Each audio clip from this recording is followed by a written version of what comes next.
udah mah agamanya beda, makannya dari singkong, tempatnya tempat sampah di kampung, udah cocok itu menjadi bulian, jadi persekusi kayak sekarang anak-anak.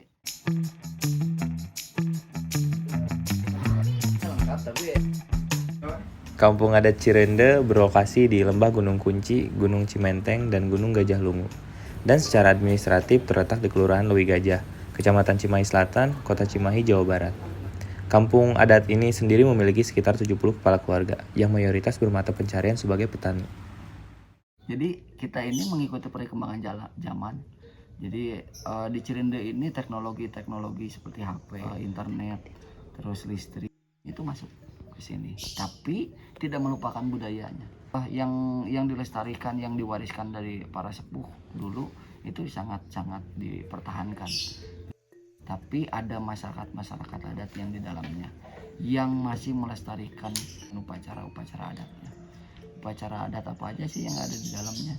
Contohnya misalkan dari kelahiran, kematian, pernikahan, terus upacara adat tahunan yang tutup tahun ngemban tahun atau suraan itu masih dilaksanakan di kampung Cirende. Kurang lebih seperti itu. Kepercayaan Sunda Wiwitan menjadi kepercayaan yang dianut oleh masyarakat adat Cirende. Akan tetapi, apa itu kepercayaan Sunda Wiwitan? Sunda Wiwitan itu, kalau Sunda itu ada suku yang ada di Jawa Barat. Kalau Wiwitan itu adalah asal. Menurut kami itu bahwa Sunda ini bukan hanya Sunda yang ada di Jawa Barat, tapi Sunda ini adalah suatu bangsa. Untuk masa sekarang itu diartikan sebagai warisan budaya Sunda gitu. Jadi tidak menginduk kepada satu kepercayaan. Artinya kepercayaan itu kan religi ya dalam artian ini. Nah tapi sekarang ini kadang jadi kita mengertinya salah kaprah, menginduk kepada satu ajaran gitu. Di Baduy misalnya disebut Sunda Wiwitan, kemudian Cirende Sunda Wiwitan, terus Madrais Kuningan juga Sunda Wiwitan. Nah agama perjalanan juga Sunda Wiwitan gitu. Padahal beda-beda. Sunda Wiwitan ini adalah suatu bangsa yang mempunyai rupa, mempunyai adat, mempunyai budaya, mempunyai bahasa, mempunyai aksara. Lalu, sejak kapan kepercayaan Sunda Wiwitan dianut oleh masyarakat adat Cirende? Dari dulu, dari para sepuh gitu. Akang juga nggak tahu sampai hari ini Sunda Wiwitan. Kapan sih orang Cirende memeluk Sunda Wiwitan? Ya memang tidak pernah ada tulisan pasti sejak kapan. Selain memiliki budaya dan agama yang khas, Kampung Cirende sendiri memiliki makanan khas yang menjadi makanan pokok masyarakat adat Cirende. Nah, ini terkenalnya lebih ke makanannya ya. Jadi di Kampung Cirende ini ada masyarakat adat di dalamnya yang tidak mengkonsumsi nasi dari beras. Kalau bahasa kerennya itu sekarang survive. Bagaimana bisa hidup di tempat keadaan yang lingkungannya seperti ini, yang tidak mungkin tumbuh beras. Di masa-masa abad 19 ya, itu ada perubahan dalam pola agraria ya, di mana masyarakat Jawa Barat ya di Priangan ya, ini meninggalkan banyak lahan-lahan pangannya untuk dipaksa membudidayakan kopi. Dan kopi tentu bukan komoditas utama bagi masyarakat pribumi, tapi bagi orang Eropa, bagi pemerintah kolonial Belanda saat itu jadi komoditas ekspor ya, yang tidak memberikan keuntungan tentu bagi orang pribumi.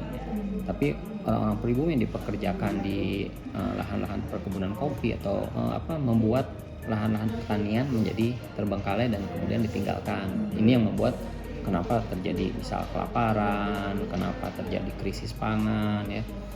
Lahan-lahan perkebunan komoditas ekonomi orang-orang Eropa, lahan padinya tidak terurus ya. Terus kemudian ada berbagai faktor yang lain, yaitu kondisi lahan pertanian itu belum seperti di masa awal abad 20 ketika sistem irigasi itu sudah diperkenalkan oleh kolonialisme ya. Sistem pengairan yang belum terkelola dengan baik itu membuat lahan-lahan pesawahan yang kering itu tidak mungkin kan bisa membudidayakan padi ya.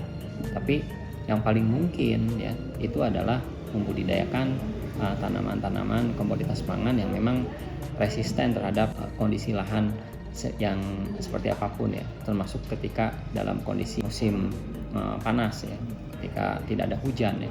Yang paling resisten itu adalah ketela pohon atau singkong. Nah, kurang lebih sejarahnya itu dari tahun 1918 mulai digagas, 1924 itu baru ditemukan. Itu kurang lebih masa risetnya 6 tahun. Dan tidak langsung ke singkong. 6 tahun ini nyoba ke jagung, nyoba ke talas, nyoba ke ubi, nyoba ke yang lain. Nah, 1964 Ibu Sepuh mendapat pahlawan pangan, piagam pahlawan pangan dari Kewedenan Cimahi, dan itu sampai sekarang. Itu dasarnya apa? Kalau dulu itu memang katanya perlawanan terhadap Belanda, perlawanan terhadap penjajah. Kita melawan tidak secara frontal mengangkat senjata, tapi melawan dengan gagasan atau ide, dengan gerakan-gerakan yang halus. Jadi ada bahasa ngelawan Bali Seuri cina. Dulu kan sepuh kami juga sama punya sawah. Dulu itu hasil sawahnya dirampas, hasil sawahnya itu dimonopoli. Jadi pangannya sangat sedikit itu. Nah, dipertahankan karena apa? Kenapa? Kan penjajah udah nggak ada cina. Penjajah udah nggak ada, tapi kita masih mempertahankan makanan. Kita udah merdeka. Jadi sesepuh kami ini sudah memprediksi ke depan ini semakin banyak orang, semakin banyak bangunan, itu akan berimbas ke lahan sawah.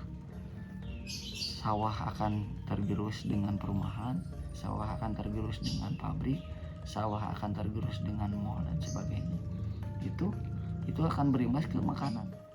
Akhirnya, setelah mengenal lebih dalam sejarah dan budaya dari kampung adat Cirende, dapat disimpulkan bahwa masyarakat kampung adat Cirende sangat mencintai dan menjaga tradisi yang sudah diwariskan oleh leluhur mereka, termasuk menjadikan rasi sebagai makanan pokok masyarakat yang merupakan gagasan peninggalan leluhur dan memiliki esensi tersendiri bagi masyarakat adat Cirende. Di samping melestarikan kebudayaan, masyarakat adat Cirende juga tidak menolak perkembangan zaman dan hidup beriringan sebagai masyarakat yang sudah modern.